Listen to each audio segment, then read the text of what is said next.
Bonjour à tous, on se retrouve pour notre rendez-vous hebdomadaire et la guidance concernera la semaine qui commence le 20 novembre 2023.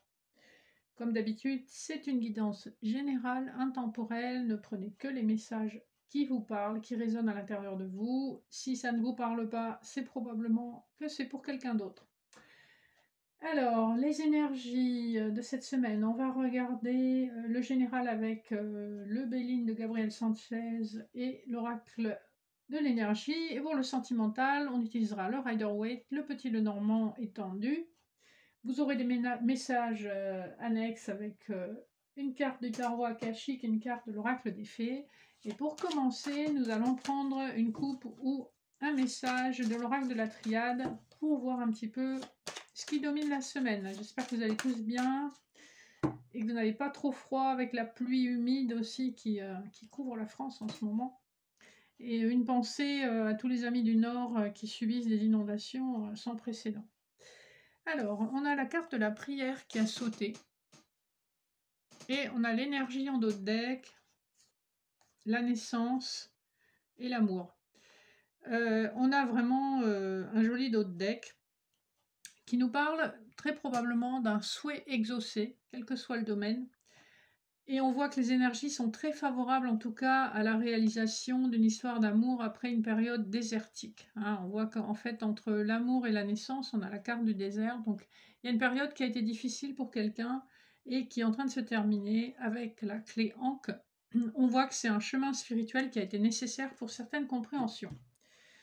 Voilà pour l'énergie spirituelle de la semaine. On va passer de suite au couplet Béline, oracle de l'énergie. On va regarder les autres decks. Béline, bah tiens, on nous parle d'amour cette semaine, encore une fois. On a la carte de l'amour et on a la carte de la grâce et la sagesse. D'autres decks magnifiques, les passions. Donc c'est un amour qui est à la fois charnel, spirituel, ancré dans la vie et qui est guidé. Et la grâce nous suggère que très probablement il s'agit d'une âme sœur avec laquelle vous êtes amené à vivre une belle relation avec de la réciprocité. Quand on a cette carte-là, puis avec la coupe qu'on a eue juste avant, c'est plutôt sympa, mais on nous parle encore d'amour.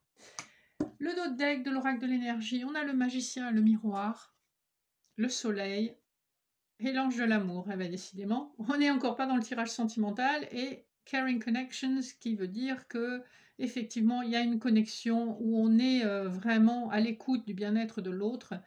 Les deux ne font qu'un, etc., etc. Ou comme l'expression anglaise le dit, two peas in a pod. Donc, on a de très jolies énergies pour transformer quelque chose et éveiller une relation à l'amour véritable. Premier couplet, nous avons l'héritage et rest and rejuvenation. Donc, on nous parle probablement alors d'une compétence, si c'est sur le plan professionnel, une compétence que vous avez héritée de votre lignée, qui peut venir de votre famille d'âme, et du besoin de vous reposer, de prendre un temps pour soi. S'il s'agit du domaine sentimental, on nous parle très probablement d'une personne que vous avez connue dans le passé, dans cette vie ou dans une autre vie. En tout cas, c'est quelqu'un dont les énergies vous sont familières. Le deuxième couplet nous parle de pourparlers et d'une femme qui réfléchit. Les pourparlers, c'est une énergie de Mars, donc on est quand même un petit peu dans des explications tendues. On est quand même dans le mental, dans une espèce d'échange de pouvoir, je dirais. Il y a eu beaucoup de réflexions avant cette conversation, avant cet échange. Je pense que c'est un échange qui aura lieu en milieu de semaine et on nous parle d'énergie un petit peu tendue, mais je pense que c'est quelque chose qui est nécessaire à un avancement, que ce soit sur le plan professionnel ou personnel. Le troisième couplet nous parle de la carte bleue et du premier chakra avec l'archange Michaela. La carte bleue, alors c'est pas celle qui vous permet d'acheter indéfiniment plein de choses qui vous font plaisir, mais c'est une carte magnifique dans ce jeu puisque c'est la meilleure carte du jeu qui offre protection sur tous les plans. Et avec le chakra numéro 1, donc le chakra racine de l'archange Michael, vous êtes très ancré dans la vie et vous savez ce qu'il faut faire en termes de décision, de parole, d'acte pour faire avancer les choses. Vous êtes quelqu'un de très volontaire, voilà ce qu'on vous dit. Et avec l'épée de l'archange Michael, vous n'hésitez pas à couper les liens toxiques et à vous, en tout cas, à vous affirmer en parole et en action. Et en acte. Voilà un peu les énergies de la semaine. Donc, on voit qu'il y a des positionnements qui se font. Hein, mais c'est pour le meilleur parce qu'on va avoir des situations assainies. Pour le sentimental, on va regarder le dos de deck du Rider-Waite. Alors là, on est dans la passion avec le chevalier de bâton. On a le roi de pentacle, puisque là on est dans le sentimental, et on a la reine de bâton. Donc on voit qu'il s'agit d'une relation avec la lune derrière. Il y a des choses qui n'étaient peut-être pas encore tout à fait visibles et claires, qui vont le devenir sous l'impulsion de la passion. Hein. On a quand même deux personnages de cour avec des bâtons, donc ça c'est quand même le côté très passionné. Hein. Et le roi de pentacle, en fait, il installe dans la matière une décision. Hein. Donc c'est une proposition très probablement concrète. Le dos de deck du Petit Lenormand nous parle voilà, d'un nouveau départ avec les cigognes, le bouquet et la clé. Et ça fait écho avec ce qu'on avait dans le dos de deck du Rider-Waite, puisque des masques vont tomber, hein, on trouve des solutions pour profiter d'un cadeau de la vie. Il est question d'un rendez-vous, d'un nouveau départ, avec possiblement des projets quand même d'installation ensemble, de vie commune. Hein. Donc plutôt sympa. Le premier couplet nous parle du magicien et de la loupe. On voit ici qu'il y a une situation qui va être quand même examinée de façon précise. Le magicien a tous les outils en main pour commencer quelque chose de nouveau. Il a aussi cet enthousiasme de la jeunesse. Hein. On a vu en dos de deck du Rider-Waite, on avait le chevalier de bâton. Donc il y a cette notion d'enthousiasme, de passion, de on y va, on fonce. La loupe est plus dans la préservation. Hein. Et le 44, ça nous fait 4 plus 4, ça fait 8. Donc dans le tarot, ça nous fait l'énergie de la justice. Hein. Donc c'est quelque chose qu'on va quand même sous-peser.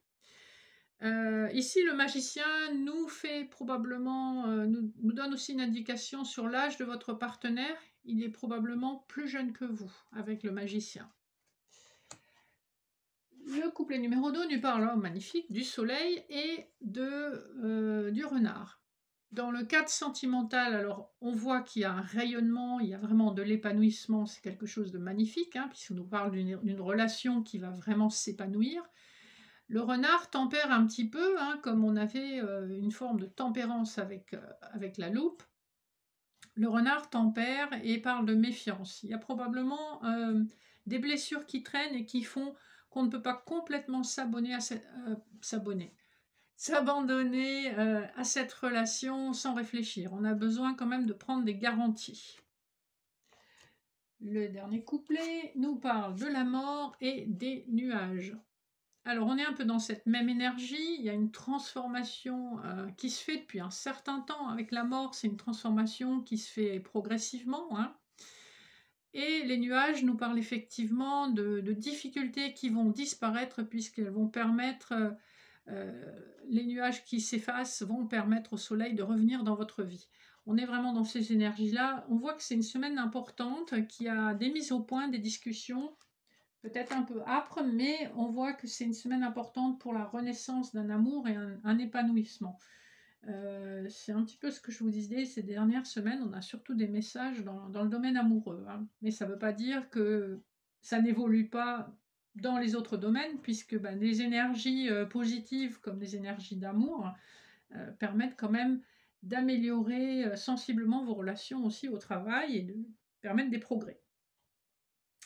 Voilà un petit peu les énergies de cette semaine. Je vous invite à faire un choix entre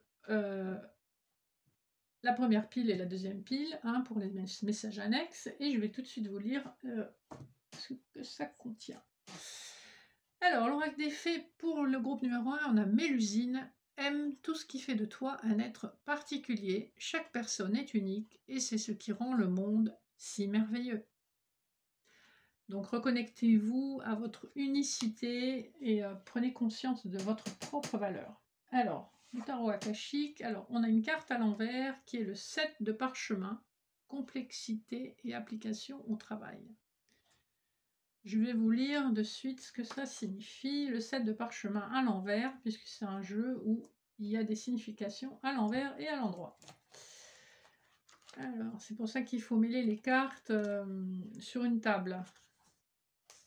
Alors, à l'envers, qu'est-ce qu'on vous dit? Je vous la montre à l'endroit, parce que c'est quand même plus pratique pour s'imprégner de la carte. Un projet, une relation ou une situation de travail ne va peut-être pas assez vite pour vous. Soit vous êtes trop insistant ou trop attaché au résultat, soit vous ne voulez pas vous occuper des détails. Veillez à ne pas agir à la hâte, on ne fait pas grand-chose, on ne fait pas grandir un petit sapin en le tirant vers le haut, et les cathédrales ne se sont pas construites en un jour. Si vous n'êtes pas prêt à être patient, à veiller aux détails, ce que vous cherchez pourrait s'effondrer sans que vous aboutissiez à un résultat. C'est maintenant le moment d'apporter de la joie aux petites étapes. Concentrez votre travail sur les subtilités et gardez la foi. Même vos plus petits efforts vous permettront d'atteindre un succès extraordinaire. Alors, force akashique. En ce moment, il existe une situation dans votre vie qui nécessite que vous prêtiez attention aux détails. Fermez les yeux et imaginez que cette situation est un casse-tête en morceaux sur une table en face de vous. Imaginez les pièces individuelles et ressentez ce que vous remarquez et éprouvez à leur sujet. Voilà, donc on vous dit que on ne peut pas forcer les choses. Les choses prennent le temps qu'elles prennent et il faut lâcher prise sur cette notion de temps. Chaque étape est importante. Voilà, je suis sûre que ça parlera à beaucoup de monde. Le deuxième paquet, alors on a pour l'oracle, le petit oracle des fées, la fée du Verseau, rappelle-toi tes idéaux et reste fidèle à toi-même. Et la carte du tarot akashique, c'est l'Arche d'Alliance, donc une magnifique carte, qui est une des lames majeures d'ailleurs. Et on vous dit: les étoiles brillent dans une nuit sereine du désert, les feux brûlent devant les tentes blanches. À l'intérieur de l'une des tentes repose l'Arche d'Alliance. Deux hommes sont assis près du feu crépitant à proximité. Au niveau le plus courant, cette carte peut représenter un contrat légal avantageux ou un transfert de propriété. Elle peut également indiquer que vous réussissez à très bien travailler avec des professionnels comme des courtiers et des avocats. Le plus souvent, elle indique que votre vie est fidèle à votre contrat karmique, puisque vous faites face à des leçons de progrès. Travaillez pour en découvrir davantage et apporter votre contribution unique au monde. Votre karma ne vous domine pas, c'est vous qui le dirigez. Lorsque le travail devient trop important, vous ne rompez pas votre engagement en prenant une période de repos. Au contraire, vous le renforcez. Vous comprenez le rythme de temps et d'énergie et vous travaillez avec eux. Certaines de vos directives karmiques en ce moment peuvent impliquer d'autres personnes. Si c'est le cas, assurez-vous qu'il n'y a pas d'urgence, de besoin ou d'agenda personnel. Ne vous laissez pas entraîner dans un drame émotionnel. Sachez que ce qui réclame votre attention maintenant implique une influence profonde qui peut affecter votre présent autant que vos vies futures. Continuez donc de travailler dans le sens le plus élevé de votre objectif, maintenir votre alliance sacrée, de toucher le monde avec votre lumière. Force akashique, fermez les yeux, imaginez que l'Arche d'Alliance s'ouvre devant vous. À l'intérieur, vous voyez le contrat qui contient votre objectif le plus élevé. De quel objectif s'agit-il? Ayez l'intuition d'un mot ou d'une action possible aujourd'hui pour aller dans sa direction. Là, pour cette carte-là, je pense que ça va concerner des gens qui ont quand même déjà une grande évolution sur le plan spirituel. Vous me direz en commentaire si ça vous a parlé. Voilà les messages pour cette semaine. N'hésitez pas à liker, partager, vous abonner si ça n'est pas fait. N'hésitez pas à m'écrire si vous avez des questions. Et je vous retrouve dans une semaine pour voir la suite de cette histoire d'amour là qui devient quand même très dominante sur toutes les guidances de l'automne. Je vous fais de gros bisous et je vous souhaite une super semaine. À bientôt!